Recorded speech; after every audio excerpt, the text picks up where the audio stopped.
সবাইকে নমস্কার। আজকে গণমুক্তি পরিষদ,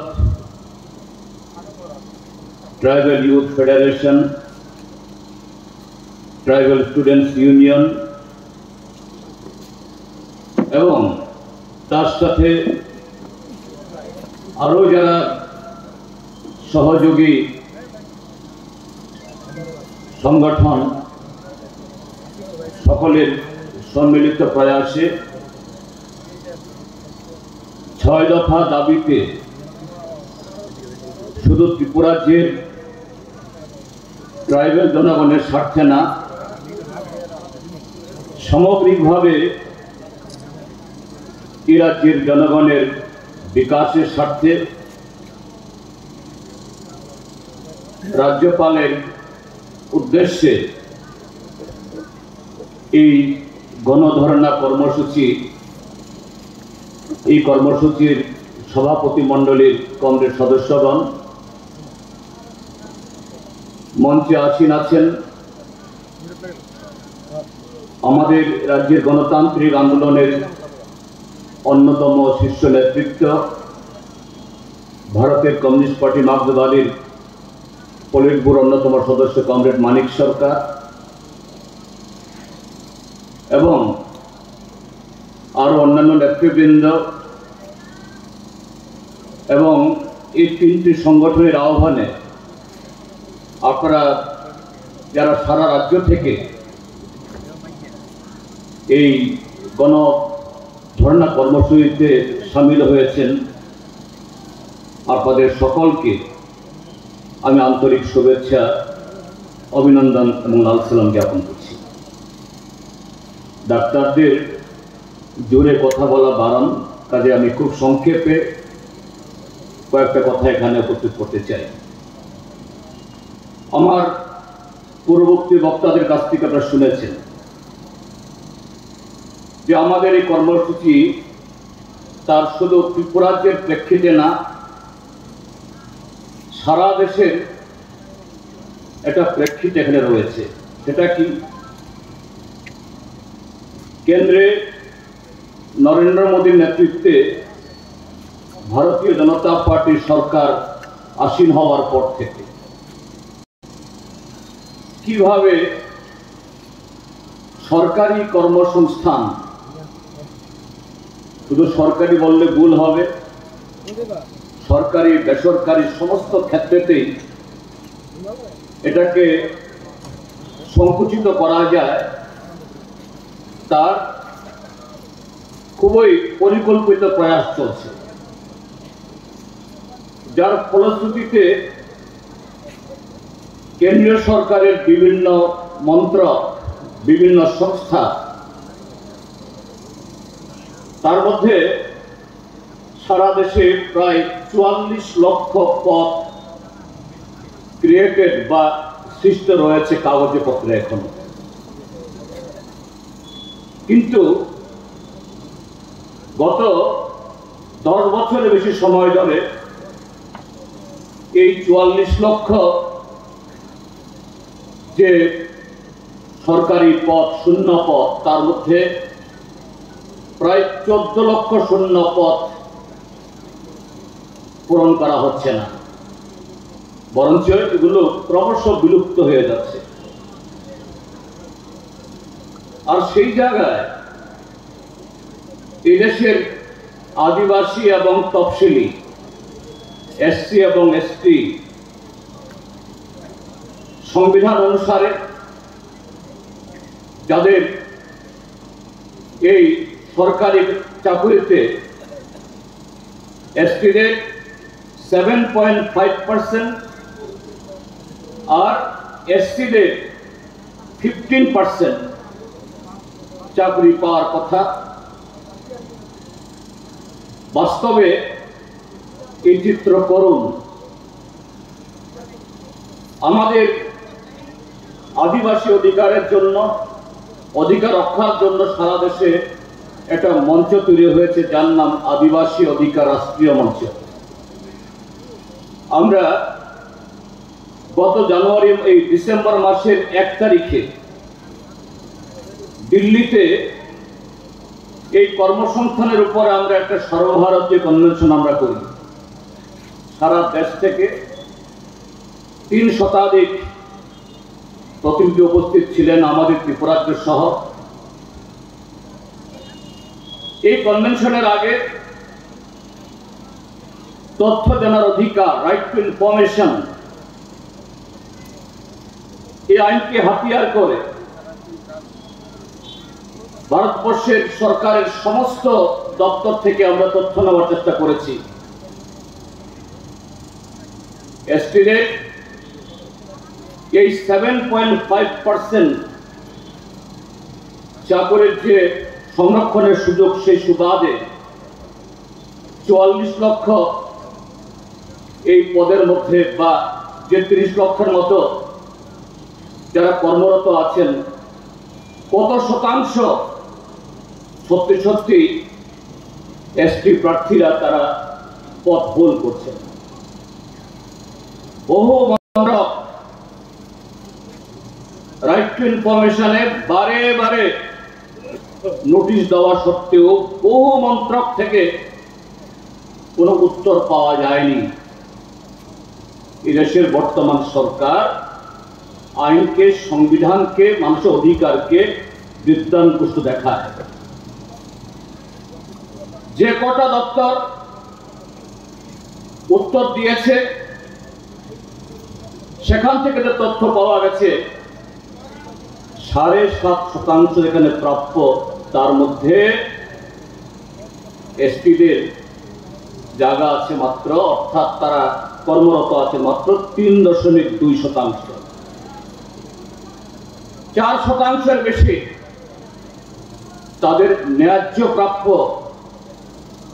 তাদের পাওনা ভারতবর্ষের কেন্দ্রীয় সরকার তারা দিচ্ছে না।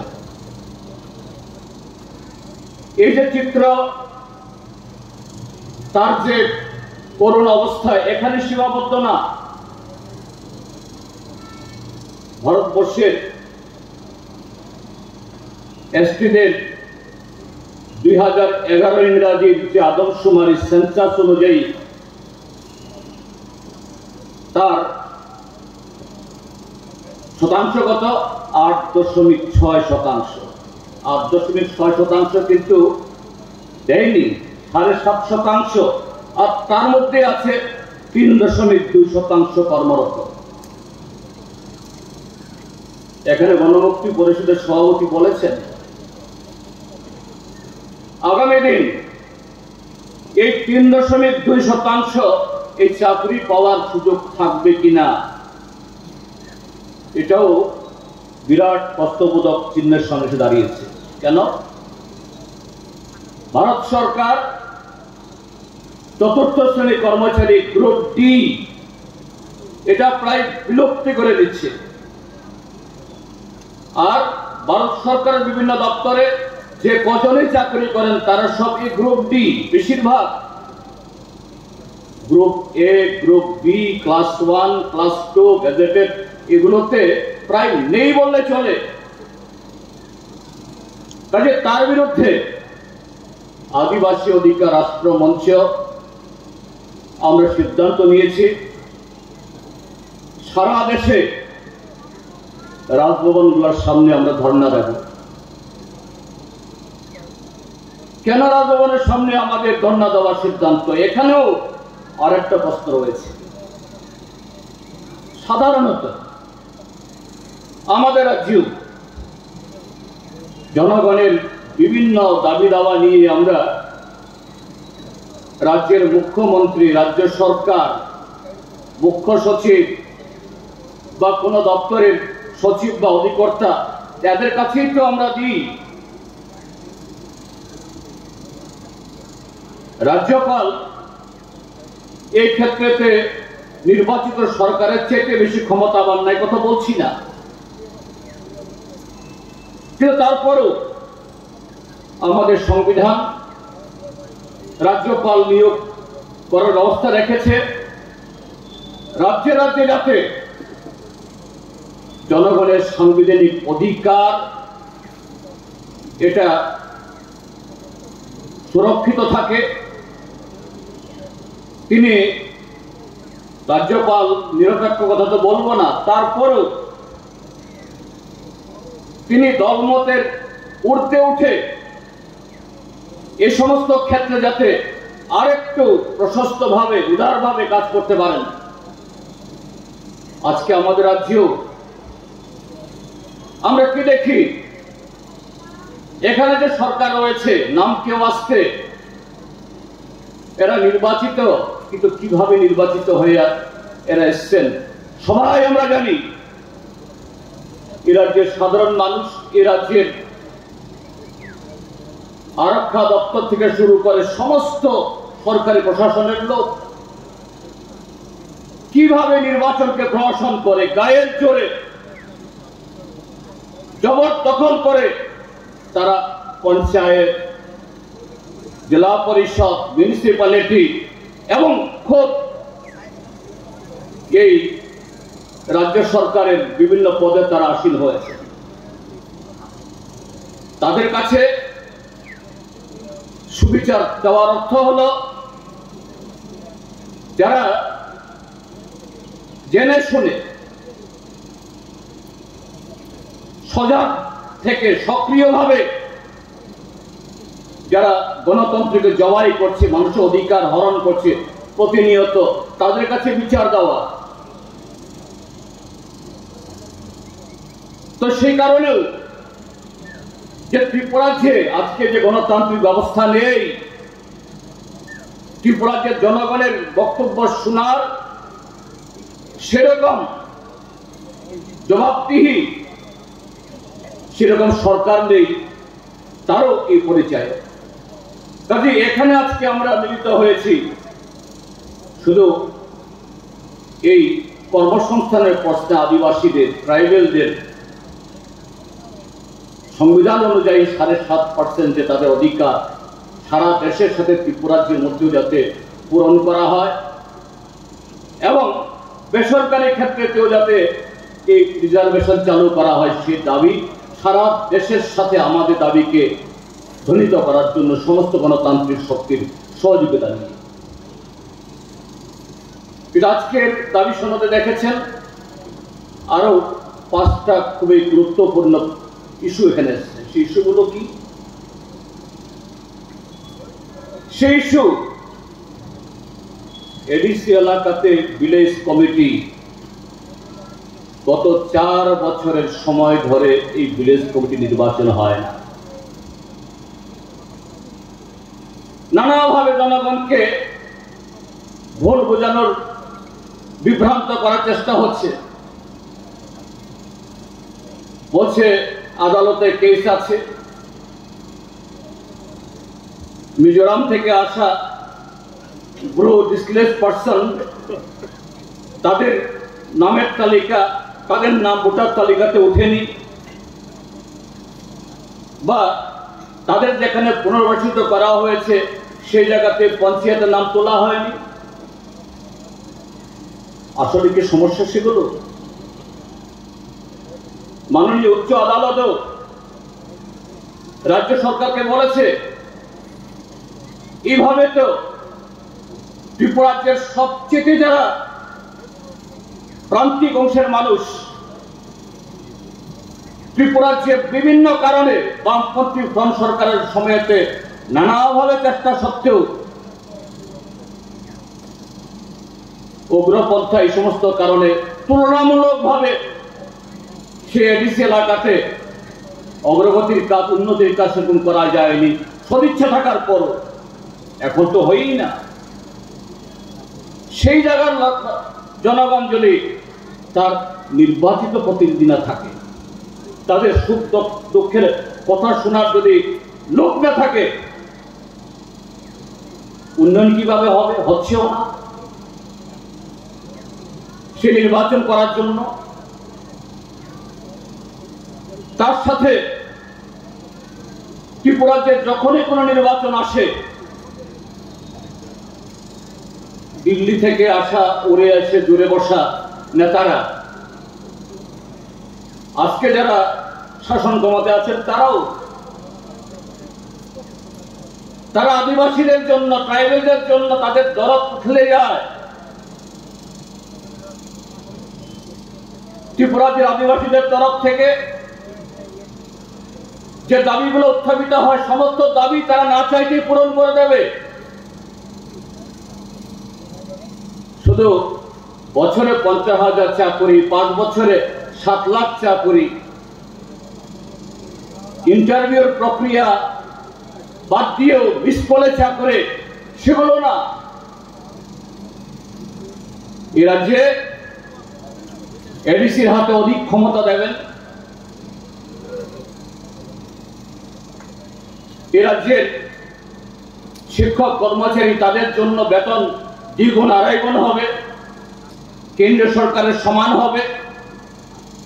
এ রাজ্যের যে 19 দফা আদিবাসী আছে, তাদের প্রত্যেকের ভাষা, সংস্কৃতি, তার মর্যাদা দেওয়া হবে, স্বীকৃতি দেওয়া হবে। ককবরক ভাষা ত্রিপুরা রাজ্যের 1400 বছর যে সামন্তরা চালিয়েছে, যারা ককবরককে প্রায় ভুলিয়ে দেওয়ার চেষ্টা করেছিল, রিগনাই, রিসা, এগুলো প্রায় হারিয়ে গেছিল। গড়িয়া, মামিতা, হজাগেরে এই রাজবাড়িতে কোনোদিন জায়গা পায়নি। সেই গড়িয়া, মামিতা, হজাগিরি, ককবরক, চাকমা, মগ, গারু, হালাম সব ভাষা সংস্কৃতির স্বীকৃতি দেওয়া হবে। আর ককবরককে যদি ডাবল ইঞ্জিনের সরকার ত্রিপুরাজ্যে প্রতিষ্ঠিত হয়, সংবিধানের 8ম তফসিলে অন্তর্ভুক্ত করা হবে। আজকে ত্রিপুরাজ্যে এই ডাবল ইঞ্জিনের সরকার, এখন তো ট্রিপল ইঞ্জিন। আর 2 বছর হলে পরে তাদের 7 বছর পূর্তি হবে, 2 মাস হলে পরে 7 বছর পূর্তি হবে। ইতিমধ্যে যারা ত্রিপুরাজ্যের আকাশ বাতাসকে মথিত করে, 2018 আগে থেকে দিল্লি থেকে এসে যারা বহু প্রতিশ্রুতি দিয়ে গেছেন, প্রধানমন্ত্রী থেকে শুরু করা আজকে স্বরাষ্ট্রমন্ত্রী, আরো বড় বড় নেতারা, কোথায় একবারের জন্য তো ককবরকের সম্পর্কে একটা কথা বলছেন না? একবারের জন্য তো যে সমস্ত প্রতিশ্রুতিগুলো দিয়ে তারা 18 নির্বাচনের জয় হাসিল করেছে, 7 লক্ষ চাকরি দেবেন, 340 টাকা মজুরি দেবেন জায়গাতে, 200 দিন জায়গা দেবেন, ত্রিপুরাজ্যের শিক্ষক কর্মচারীদেরকে 7ম তফসিলি বেতন দিয়ে 2.5 গুণ বেতন দেওয়ার ব্যবস্থা করবেন। হলো না তো। তো সেই জায়গাতে আমি অন্য কথা বলে সময় নষ্ট করতে চাই, যেটা বলতে চাই, ভারতীয় জনতা পার্টি আরএসএস দ্বারা পরিচালিত একটা চরম সাম্প্রদায়িক দল, সেই স্বাধীনতা সংগ্রামের সময়তেই তারা কখনো এই ভারতবর্ষের স্বাধীনতার সংগ্রামে তারা নিজেদেরকে যুক্ত করেননি। ভারতবর্ষের সংবিধান যখন রচনা হয়, তার সক্রিয় বিরোধিতা করেছেন। ভারতবর্ষের পতাকা যখন গৃহীত হয়, তেরঙ্গা ঝান্ডা, সেই তেরঙ্গা ঝান্ডাকে অস্বীকার করেছেন। সে আরএসএস এর হেডকোয়ার্টার নাগপুর, সেখানে 2000 ইংরেজি পর্যন্ত তেরঙ্গা ঝান্ডা উত্তোলিত হতো না। কাজেই সেই ভারতীয় জনতা পার্টি যতই ওই বন্যা হোক বা কোনো শ্মশান যাত্রা বা কোনো উৎসব, সর্বত্র একেবারে জামাইয়ের মতো করে গলায় তারা উত্তরীয় নিয়ে যান, যতই সাজা সাজন, ভেতরটা তারা ভারতীয় সংস্কৃতি বিরোধী, ভারতের সংবিধান বিরোধী, ভারতের স্বাধীনতার চেতনা বিরোধী, ভারতবর্ষের ধর্মনিরপেক্ষ এবং যুক্ত রাষ্ট্রীয় কাঠামো বিরোধী। এটা কখনো তারা বুঝতে পারবে না, এটা আমরা জানি। কাজে তাদের সম্পর্কে যত কম বলা যায় ভালো, তবে অবশ্যই তাদের এই প্রতারণা সম্পর্কে দেশের জনগণকে আরো বেশি সুশিক্ষিত আমাদের করতে হবে। কিন্তু সেই জায়গায় আজকে ত্রিপুরাজ্যের মধ্যে গণতন্ত্রকে আঘাত করা, আজকে ত্রিপুরাজ্যের এই অরাজক পরিস্থিতি তৈরি হওয়ার, এই ত্রিপুরাজ্যকে এক ত্রিপুরা শ্রেষ্ঠ ত্রিপুরার নামে পেছন দিকে ঠেলে দেওয়ার, সমস্ত নেতিবাচক দিক থেকে এই ত্রিপুরাজ্যকে সারা দেশের শীর্ষস্থানে পৌঁছে দেওয়ার পেছনে এটা একা ভারতীয় জনতা পার্টি। আরএসএস শত চেষ্টা করলেও এদের পক্ষে এটা কখনো সম্ভব ছিল না। যদি ওই ত্রিপুরাসা নামদার কখনো স্বাধীন উত্তর পূর্বাঞ্চলের স্লোগান, কখনো স্বাধীন ত্রিপুরার স্লোগান, তারপর ত্রিপুরাল্যান্ডের স্লোগান, এখন গ্রেটার ত্রিপুরাল্যান্ডের স্লোগান, আগামী দিন কি দেবে আমরা জানি না, তবে নতুন একটা স্লোগান দেবে সম্পর্কে নিশ্চিত। তারা যদি বিশ্বাসঘাতকতা না করত, তারা যদি ত্রিপুরাজ্যের সরল প্রাণ মানুষ, ত্রিপুরাজ্যের সাদাসিধে আদিবাসী অংশের মানুষ তাদের আবেগকে নিয়ে না খেলত, বিশেষ করে 25টা বছর লাগাতার বামপন্থী ফ্রন্ট সরকার এই রাজ্যের মধ্যে শাসন করার পর এই রাজ্যের একতা, হাঁটুর পরে কাপড় পরা আদিবাসী শখে না, সে আদন্যকাল থেকে পরবর্তী সময়েতে এই রাজ্যের আর্থ সামাজিক কাঠামো, রাজনৈতিক ব্যবস্থা ট্রাইবেলদেরকে সেদিকে নিয়ে গেছিল। এটা ভিখারির চেহারা দিয়েছিল। তার ভাষা, সংস্কৃতি, জমি জমা, অধিকার সবকিছু বিলুপ্তি ঘটিয়ে একটা প্রায় হারিয়ে যাওয়ার উপক্রম এর উপরে জনগোষ্ঠী পরিণত করেছিল। সেই ট্রাইবেল জনগণকে বামপন্থী ফ্রন্ট সরকার সাম্প্রদায়িক শক্তি, এটিপিএল থেকে শুরু করে এনএলএফটি, টাইগার ফোর্স অব্দি, সন্ত্রাসবাদী শক্তি এবং যাবতীয় প্রতিক্রিয়াশীল শক্তি এবং বিভিন্ন সময়েতে কেন্দ্রে যে বুর্জোয়া দলের সরকার ছিল তাদের জনবিরোধী বিমাতৃসুলভ আচরণের বিরুদ্ধে লড়াই করে সমস্ত সীমাবদ্ধ ক্ষমতার মধ্য দিয়ে এই রাজ্যকে শুধু ট্রাইবেল না, অবশ্যই সমস্ত অংশের জনগণের এগিয়ে নিয়ে যাওয়ার ব্যবস্থার মধ্য দিয়ে এই রাজ্যের মধ্যে ট্রাইবেল অংশের জনগণ উন্নয়নের ছোঁয়া পেয়েছিল। যে ট্রাইবেল জনপদ রাস্তা ছিল না, বিদ্যুৎ ছিল না, বিশুদ্ধ পানীয় জল ছিল না, শিক্ষার ব্যবস্থা ছিল না, স্বাস্থ্যের ব্যবস্থা ছিল না, একদা ট্রাইবেল মেজরিটি, ট্রাইবেল সংখ্যাগরিষ্ঠ, ট্রাইবেল রাজাদের শাসিত ট্রাইবেল রাজ্য, আর সে রাজ্যের ট্রাইবেলরা গ্রাম থেকে আসবেন। দীর্ঘদিন কি দেখতাম, প্রত্যেক শহরে একটা ট্রাইবেল রেস্ট হাউস, ট্রাইবেল রাজ্যের ট্রাইবেলের রেস্ট হাউস, অন্যদের জন্য রেস্ট হাউস হতে পারে। যে ট্রাইবেলদের কোন করুণ দশায় নিয়ে যাওয়া হয়েছিল তারই প্রমাণ সেই জায়গায় এই ত্রিপুরাজ্যের মধ্যেও ট্রাইবেল জনপদে উন্নয়নের যে ছোঁয়া পৌঁছেছে। ট্রাইবেল ঘরের ছেলেমেয়েরা ডাক্তার হওয়া শুরু করেছে, engineer, TPS officer, PCS officer, IAS officer, IPS officer, professor. বামপন্থী ফ্রন্ট সরকার আসার আগে ত্রিপুরাজ্যের অফিস কাছারিগুলোতে ট্রাইবেল চেহারা মানে হলো দু একজন পিয়ন চাপরাশি, তার বাইরে ছিল না। সেখানে অফিসের হেড অফ দ্য অফিস বড় বাবু, মেজ বাবু, ক্যাশিয়ার বাবু, ম্যানেজার বাবু, থানার ওসি, ইন্সপেক্টর, এসপি, এ অবস্থা হয়েছে। কিন্তু 25 বছর লাগাতার বামপন্থী শাসনে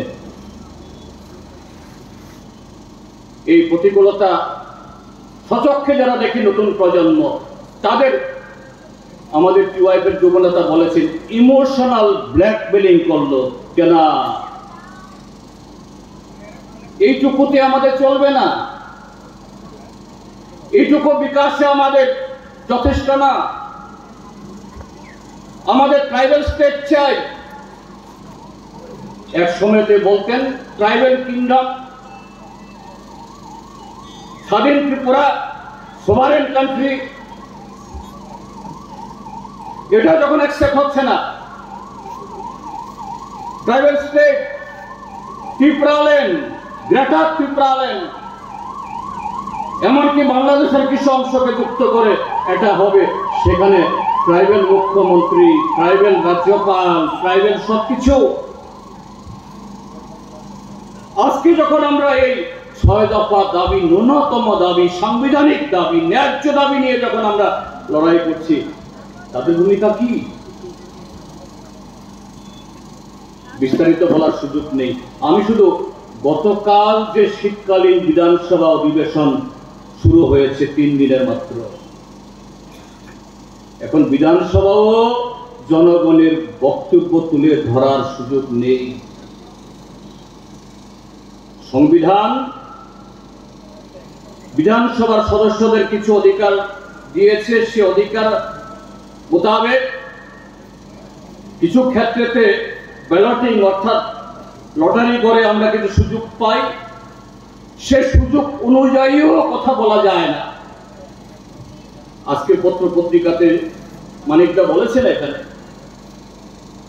দুর্ভাগ্য আমাদের মিডিয়া, যাদের ভালো মন্দ সবকিছু তুলে ধরা দরকার,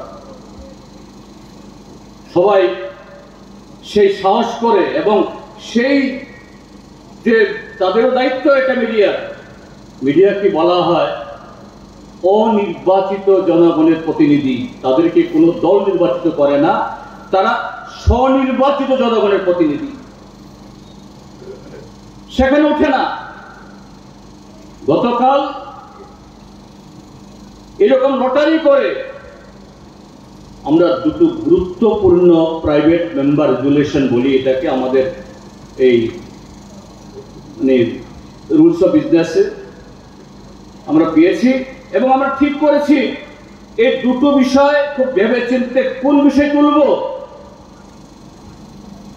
একটা বিষয় হলো যে রাজ্য সরকারের বিভিন্ন দপ্তরে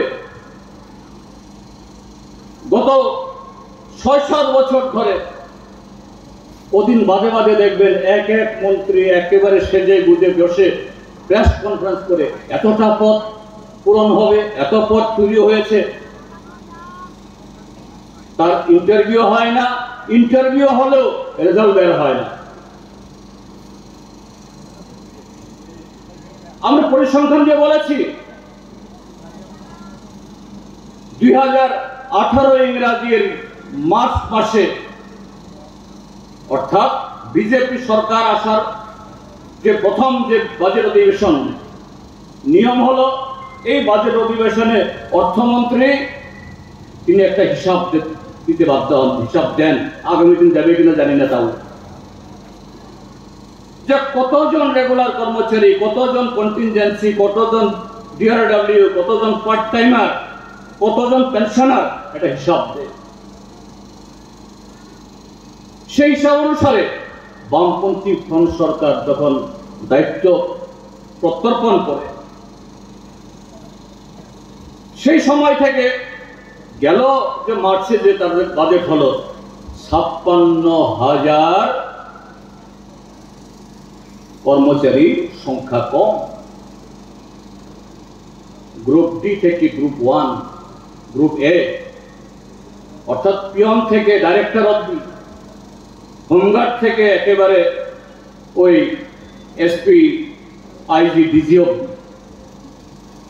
অথচ তোমরা বলছো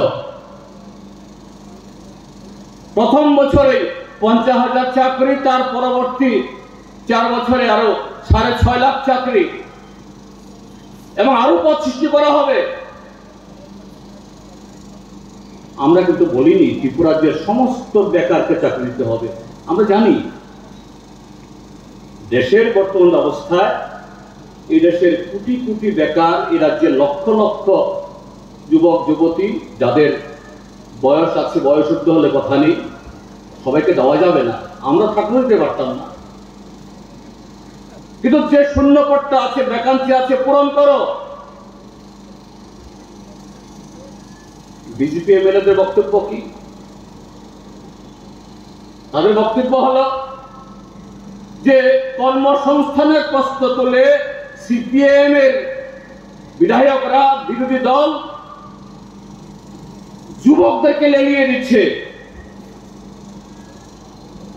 জনগণের মধ্যে তাদের অস্তিত্ব নেই, যুবকদেরকে খেপিয়ে দিয়ে রাজপথে ফেলে দিচ্ছে। কে ফেলেছিল? প্রথম মন্ত্রিসভাতে 50,000 চাকরির ব্যবস্থার জন্য কাগজপত্র ঠিক করা হবে, কে বলেছিল? মিস কলে চাকরি হবে, কে বলেছিল? 7 লক্ষ কর্মসংস্থান হবে, কে বলেছিল? আমরা কিন্তু আজকেও বলছি না ত্রিপুরার যে সব যুবকদেরকে চাকরি দিতে হবে বলছি, আমরা বলছি শূন্য পদ, একটা পদের জন্য 1 বার 2 বার 3 বার 4 বার 5 বার ইন্টারভিউ নিচ্ছ, তার সাথে 200 টাকা 300 টাকা 400 টাকা 500 টাকা ফি নিচ্ছ।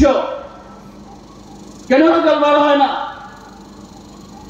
জিআরবিটি দেখা যায় ছিটে ফোটা যে সমস্ত চাকরি হয়, পশ্চিম বাংলার মালদা, মেদিনীপুর, আসামের ধুবড়ি,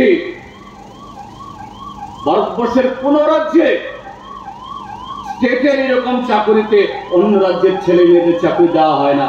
আর এখানকার রাজ্যে, এই ত্রিপুরা রাজ্যের সরকার তা করছে। এরপর আরো কিছু চাকরি হচ্ছে আউটসোর্সিং। কে চাকরি দিচ্ছে? তাও কিছু কন্ট্রাক্টর, বৈপুর কিছু কোম্পানি ত্রিপুরা যে তৈরি হয়েছে, এরা মন্ডলের নেতা, এরা পৃষ্ঠা প্রমুখ, এদের নামে এই সমস্ত কোম্পানিগুলো, এই কোম্পানিগুলো বরাত দিয়ে নিচ্ছে। তারা সস্তা দামে, কম পয়সায় বিহার, উত্তরপ্রদেশ, আসামের লোকদেরকে আউটসোর্সিং এর চাকরি দিচ্ছে। ত্রিপুরা রাজ্যের বেকার যুবকরা কোথায় যাবে? বা আউটসোর্সিং এ যারা কাজ পেল, এদের ইএল থাকবে না, সিএল থাকবে না, মেডিকেল থাকবে না, পেনশন হবে না, কোথায় নিয়ে যাচ্ছে? বিজেপির লোকরা তো সরকারের পক্ষে কথা বলবেন, আমরা অবাক হইনি। কিন্তু ত্রিপুরামথার এমএলএ, ত্রিপুরামথান এমএলএ রা খরকসা ভানা বসাওই, হ্যাঁ, যে এই ভ্যাকান্সি আপনার সুপংনানি বাবু স্টেট গভর্নমেন্ট ব্যবস্থা না করুক, কখনাই কেবল করুন। তিনি যদি না খাই,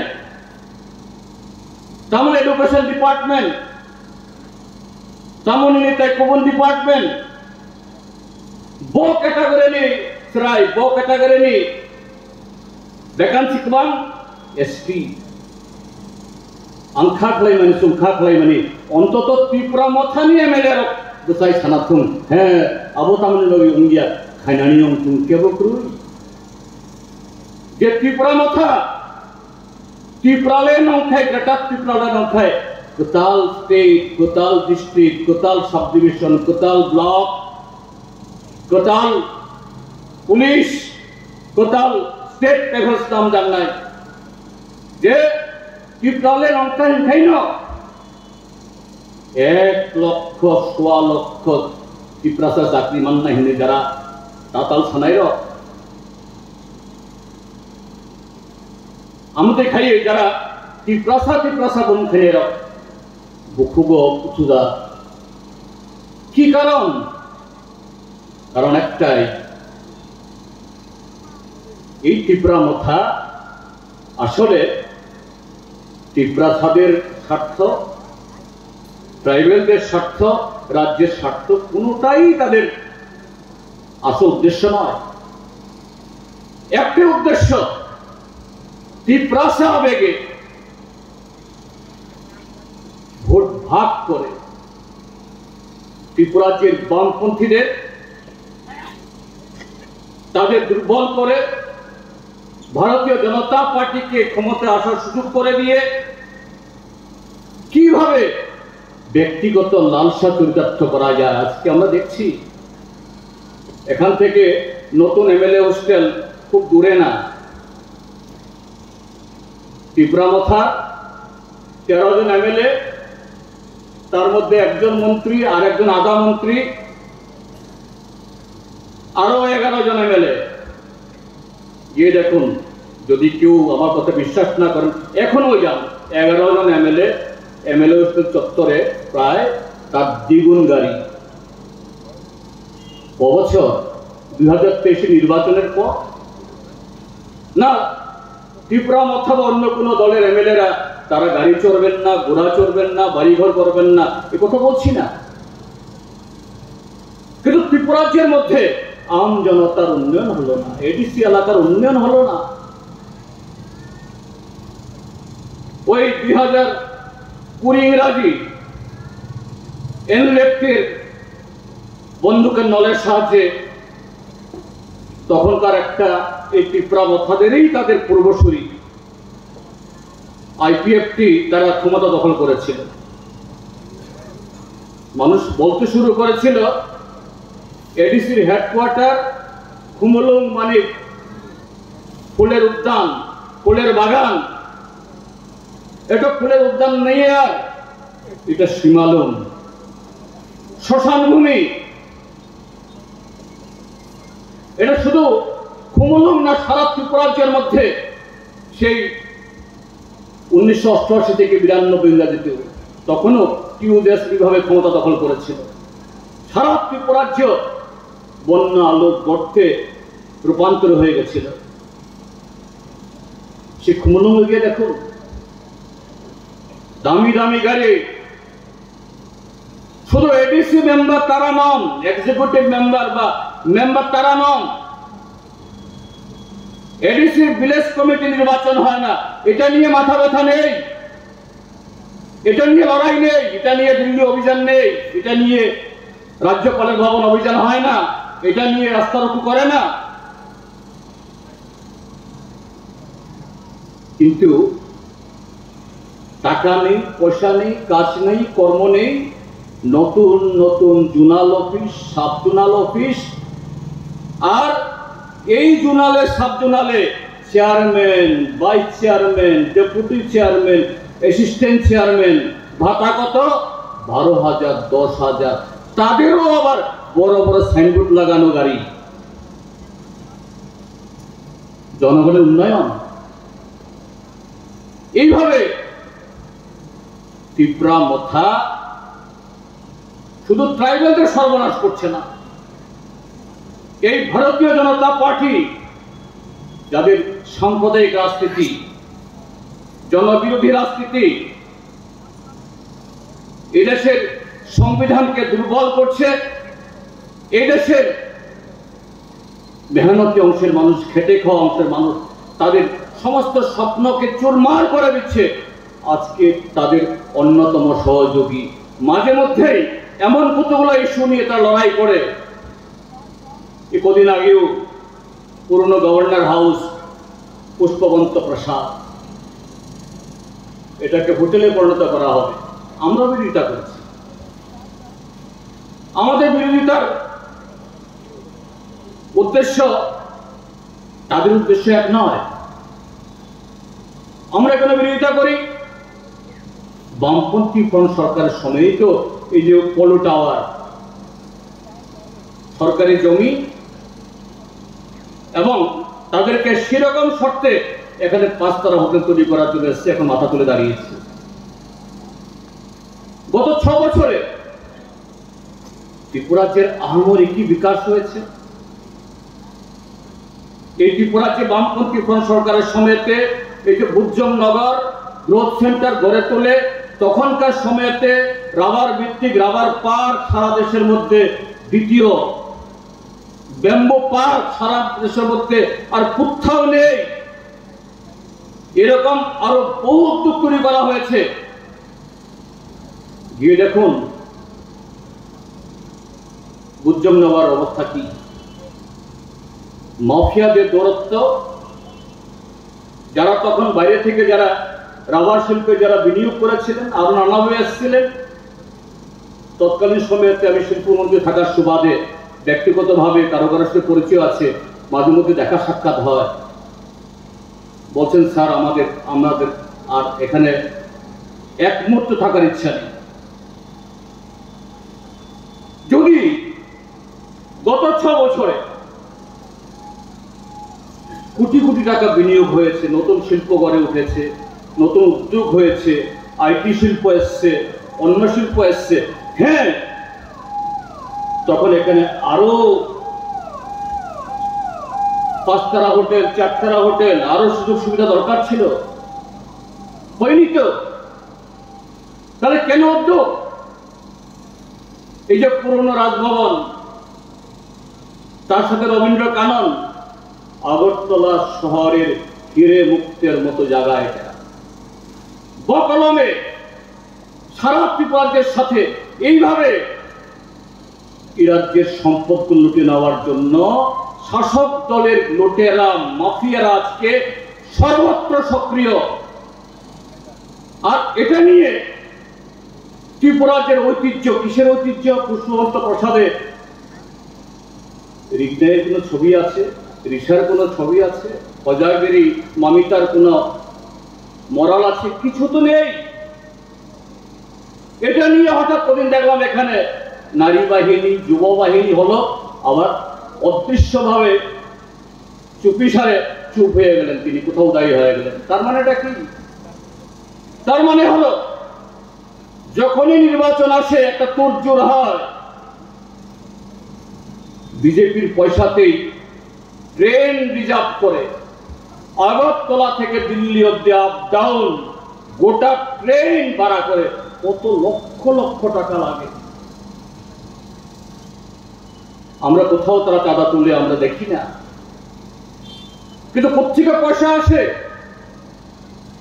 এখান থেকে কিছু লোককে সাজিয়ে গুছিয়ে রিসা রিনাই করিয়ে দিল্লি নিয়ে যায়, পাগড়ি টাগড়ি বাঁধিয়ে ছবি টবি তুলে হাসি হাসি মুখে কিছু ফটো তোলা হয়। এই দেখো আমি তোমাদের জন্য কি করছি। আসল কথা হলো এইভাবে ব্যক্তি স্বার্থ, ব্যক্তি সুবিধা আদায় করা, পরিবারের লোককে সাংসদ বানিয়ে দেওয়া, এবং আরো নানাভাবে পরিবারের লোককে সাংসদ বানিয়ে দিয়ে পরিবারের লোককে এরকম কিছু করে দিয়ে যদি সত্যি সত্যি ত্রিপুরাজ্যের শুধু ট্রাইবেল না সমস্ত অংশের মানুষের যদি বিকাশের কিছু হতো, বামপন্থী ফ্রন্ট সরকার যেমন লড়াই করে এই রাজ্যে এডিসি করেছে, পরবর্তী সময়তে ষষ্ঠ তপশিল এনেছে, লড়াই করে আজকে ত্রিপুরাজ্যের মধ্যে অনেকগুলো জাতীয় সড়ক, ত্রিপুরাজ্যের শেষ প্রান্ত অব্দি রেল গেছে, সাপুর অব্দি, সেইভাবে যদি এই লড়াইয়ে যদি এরকম কিছু হতো তাহলে হয়তো বলতে পারতাম যে না আমরা কিছু করেছেন, তা তো না। অর্থাৎ এরকম কিছু তোড়ফোড় দেখিয়ে কিছু লোককে বিভ্রান্ত করে গণতান্ত্রিক আন্দোলনকে দুর্বল করার মধ্য দিয়ে ব্যক্তিগত আখের গোছানোর খেলা, ব্যবসা, পলিটিক্যাল বিজনেস শুরু করেছে আজকে ত্রিপুরা মথা এবং তার যারা নেতৃত্ব। এইভাবে এই রাজ্যের সর্বনাশ হচ্ছে। তাহলে সেই জায়গায় দাঁড়িয়ে আমরা জানি, কমরেড নরেশ বলেছেন, রাজ্যপাল আমাকে এসে বলছেন সাউথ ইন্ডিয়ান লোক তো মোটামুটি খুব কালচার ভদ্রতা, আমাদের খুব ভালো কথা বলেছেন, শুনেছেন ভালো। ব্যক্তিগতভাবে আমাদের মহামান্য রাজ্যপাল নাল্ল সাহেবের বিরুদ্ধে আমাদের কোনো বিদ্বেষও নেই, কোনো ক্ষোভও নেই, কিন্তু আমরা জানি his power is limited. রাজ্যপাল মানেটা কি? শুধু নাল্লু সাহেব না, এই দেশের সমস্ত রাজ্যপাল হলো দিল্লির পুতুল। দিল্লি থেকে যেভাবে সুতা নাড়াবে, পুতুলগুলো সেভাবে নাচবে, তার কিচ্ছু করার ক্ষমতা নেই। কিন্তু তারপরও আজকে আমাদের এই ধর্ণা আগামী দিন আমাদের লড়াই সংগ্রামকে অন্য উচ্চতায় নিয়ে গিয়ে ত্রিপুরাজ্যের মানুষ, ট্রাইবেল, নন ট্রাইবেল সমস্ত অংশের মানুষ গত এই 7 বছর ধরে আমরা বিব্রত, ক্ষতিগ্রস্ত, প্রতারিত। শুধু সাধারণ মানুষ না, কৃষক, ক্ষেতমজুর, দিনমজুর, জমিয়া, শিক্ষক, কর্মচারী, মধ্যবিত্ত সমস্ত অংশের মানুষ, রাজ্যের বর্তমান সরকার তাদের এই ন্যায্য অধিকার, তাদের দাবিগুলো নিয়ে এদের কোনো মাথা ব্যথা নেই। এই যে গতকালও আরেকটা জরুরি বিষয় নিয়ে আমাদের প্রাইভেট মেম্বার রেজলিউশন ছিল, গত অগাস্টের ভয়াবহ বন্যা। মুখ্যমন্ত্রী স্বয়ং বলেছেন 17 লক্ষ লোক এই বন্যায় আক্রান্ত। যেদিন সর্বদলীয় মিটিং করেন তিনি বলেছেন 15,000 কোটি টাকা প্রাথমিক হিসাবে রাজ্যের ক্ষতি হয়েছে। সে বিষয়গুলো কথা বলছিলাম। সে বিষয় তুলতে আমি ত্রিপুরা বিধানসভার এখন বিরোধী দল নেতা, ব্যক্তিগত জিতেন চৌধুরী না। বিরোধী দল নেতা মানে হলো কোন বিধানসভাতে লিডার অফ দ্য হাউস মানে মুখ্যমন্ত্রী, তারপরে হলো leader of the opposition. Leader of the house যখন দাঁড়ায় সমস্ত সদস্যদেরকে বসতে হয়, শুনতে হয়। ঠিক তেমনি লিডার অফ দ্য অপোজিশন যখন দাঁড়ায় কথা বলার জন্য, তাকেও সে মর্যাদা দিতে হয়। আমাদের দুজন বিধায়ক যখন বলছিলেন বন্যায় ক্ষতিগ্রস্ত পরিবারগুলো ঘর ভেঙে গেছে, ভেসে গেছে, কিছু পায়নি, কৃষকরা মাত্র 1000 টাকা করে পেয়েছে, বন্যার সময়তে ঘরবাড়ি হারিয়ে যারা আশ্রয় শিবিরে ছিল এদেরকে জবরদস্তি করে বের করে দিয়েছে। এগুলো আমরা জানি। এই 15,000 কোটি টাকা সরকার যেটা বলেছে, এই 15,000 কোটি টাকা দিতে পারবেন না, আমরাও জানি। কিন্তু ন্যূনতম যাদের বাড়ি গেছে, ঘর গেছে, জমি জমা তলিয়ে গেছে, রাবার বাগান ধসে গেছে, ব্যবসা বাণিজ্য সম্পূর্ণ শেষ হয়ে গেছে, তাদের কিছু মাত্র দেওয়া হোক। সর্বদলীয় কমিটির সুপারিশে কেন্দ্রীয় টিম এসছে, এরা মাছ মাংস খেয়ে ঘুরে ঘুরে গিয়ে ষড়যন্ত্র করে গেছেন। তারা কি রিপোর্ট জমা দিয়েছে আজ পর্যন্ত ত্রিপুরাবাসী জানলো না। এবং ত্রিপুরা সরকার এই 15,000 কোটি টাকার ক্ষতিপূরণে কত হাজার কোটি টাকা চেয়েছেন এটাও জানে না। মাননীয় মুখ্যমন্ত্রী, মাননীয় সরকার, ট্রেজারি ব্রাঞ্চ বলুন। যে মাত্র আমাদের বিধায়করা কথা বলতে শুরু করেন, একসাথে 5-6 জন দাঁড়িয়ে ডিস্টার্ব করছে। আমি বিরোধী দল নেতা, আমি জানালাম এটা কি, হাউসে মেম্বাররা কথা বলবেন, আমার বিরোধী দল নেতার সামনে যে মাইক আছে সারাক্ষণ সেই মাইক 1 সেকেন্ডের জন্য মাইক অন করেনি। এই হলো গণতন্ত্রের চেহারা, এই হলো বিধানসভা। কেন এগুলো? কেন তারা জানে বিরোধী দল, বিশেষ করে বামপন্থীরা যখন মুখ খুলবে, এই সত্যগুলো তুলে ধরবে, এই ব্যাঘ্র চেহারা জনসম্মুখে তুলে ধরবে, মানুষের কথা বলবে, মানুষের আওয়াজ আরো বেশি উচ্চকিত হবে। কাজেই সেই জনগণের কণ্ঠকে স্তব্ধ করো, কথা বলতে দিও না। কাজেই বন্ধুরা, আজকে আমাদের এই ধর্ণা এটাই শেষ না। আমরা জানি এই ধর্ণার পর রাজ্যপালের কাছে এই ডেপুটেশনের পর রাজ্যপাল সুপারিশ করে দিয়ে দিল্লি থেকে ককবরকের অষ্টম তপশিল চলে আসবে, সারা দেশের মধ্যে ট্রাইবেলদের চাকরি যে হরণ করা হচ্ছে এগুলো সুধার হবে, এই রাজ্যে সমস্ত শূন্যপদ পূরণ হবে, ভিলেজ কমিটি ভোট হয়ে যাবে, এই রাজ্যে গণতন্ত্র ফিরে আসবে, মানুষ তার সামরিক অধিকার ভোগ করবেন, আমরা বিশ্বাস করি না। হ্যাঁ, তার পরিবর্তন সম্ভব।